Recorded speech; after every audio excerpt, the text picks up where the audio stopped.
So, a massive strike could be coming to British Columbia, and it could impact services that, well, pretty much all of us rely on. But what are the rules here? I mean, what happens when the very people who keep the province running decide to walk off the job?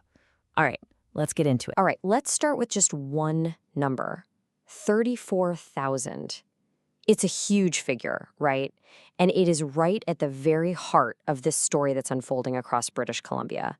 So what exactly does it represent? Well, that's the number of people in the BCGEU, or the BC General Employees Union. And we're not just talking about office workers here.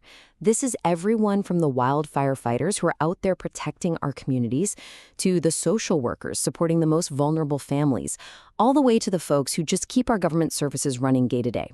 And right now, every single one of them is getting ready for a potential strike because they've hit a major roadblock in their contract talk. So what's really driving this whole conflict? Why have the negotiations just stopped?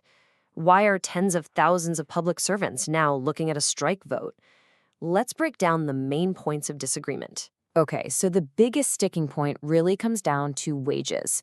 On one side, you have the government's offer, which is a 3.5% increase, but that's spread out over 2 years. On the other side, the union is coming back with a counterproposal, 4% in the first year and then 4.25% in the second. The union's position is pretty clear. They're saying the government's offer just doesn't even come close to keeping up with the rising cost of living. But, it's not just about the money. This isn't only about what's on the paycheck.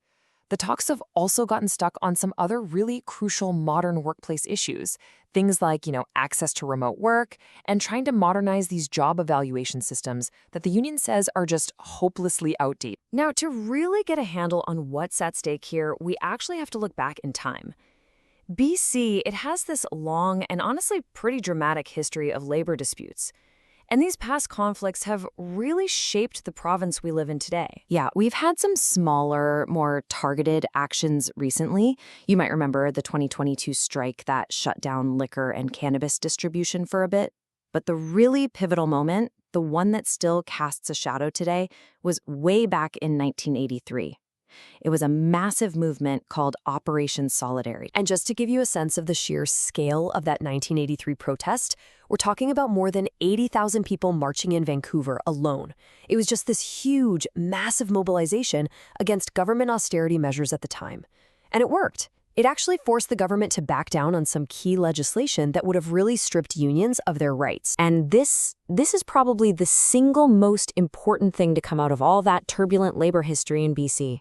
Because in response to those massive disruptions, a new idea was basically invented right here. It's the whole concept of essential services.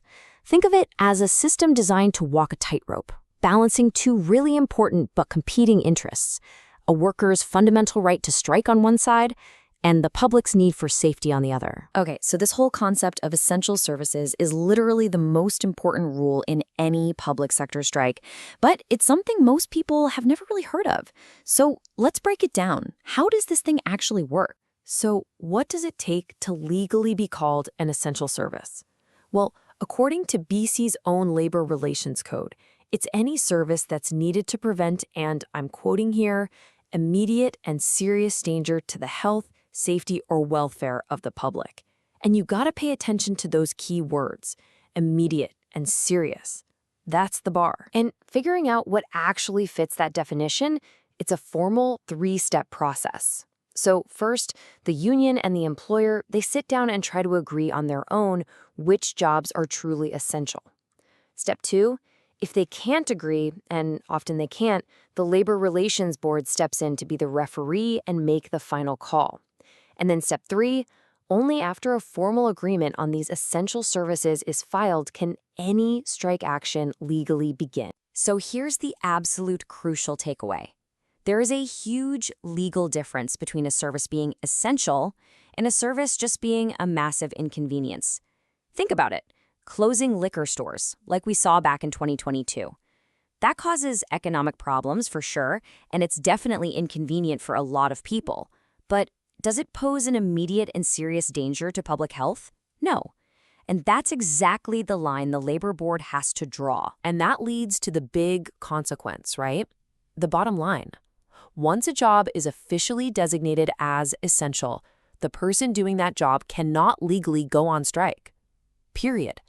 They have to keep working to make sure public safety is protected. Okay, so we've got the history, we know who the players are, and now we understand the all-important rulebook. So let's connect all those dots back to what's happening on the ground right now. Which brings us to the big question, the one that's probably on your mind right now. If there is a full-scale strike by all 34,000 of these public servants, what actually shuts down? And what has to keep running no matter what? Well, now that we know the rules, the answer is actually pretty clear. Any service that is deemed essential for preventing that immediate and serious danger we talked about, things like emergency response, maybe certain critical social services, those have to be maintained at pre-agreed levels. Everything else? That's what's subject to potential job action. So what's the timeline look like? Well, the BCGEU is expected to hold its strike vote around mid-August. But, and this is key, you have to remember that even if they vote yes to a strike, no picket lines can go up. No job action can actually begin until those essential service levels are finalized. And that process, that's happening as we speak. And really, all of this whole complex situation, it boils down to one fundamental and pretty challenging question. It's a question that every modern society has to grapple with, and it's the tension at the absolute core of this entire thing. How do we balance a worker's fundamental right to strike with the public's undeniable need for safety and security? That is the tightrope that British Columbia is walking right now.